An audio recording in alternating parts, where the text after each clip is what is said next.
आज इथे जे आपण विकासाची कामं जे त्यांचे जे उद्घाटन करतोय यामध्ये जे आपले माननीय मुख्यमंत्री देवेंद्र फडणवीस साहेब तसेच प्रदेश अध्यक्ष रवींद्र चव्हाण साहेब यांच्या मार्गदर्शनाखाली आज मी इथे जे आमदार गणपत गायकवाड आणि माझ्या निधीमधून 1,90,00,000 जी कामं आज आशिल्यामध्ये फक्त आज उद्घाटन केलेले आहेत आणि या मूलभूत सुविधा आहेत, पायवाटा आहेत, गटार आहेत त्याच्यात आणि काही ठिकाणी CC रस्त्यांची कामं आहेत.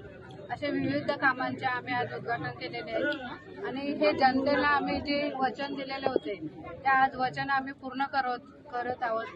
कारण ज्या महिलांना किंवा आपल्या ज्या परिसरामध्ये जे नागरिक आहेत त्यांना जे हवं आहे तेच आपल्याकडे मागणी करत असतात आणि ते मागण्या त्यांच्या पूर्ण करायचं हे आम्हाला म्हणजे आम्ही त्यांना वचन दिलेले असतात म्हणून आम्ही त्या मागण्या पूर्ण करतोय. धन्यवाद.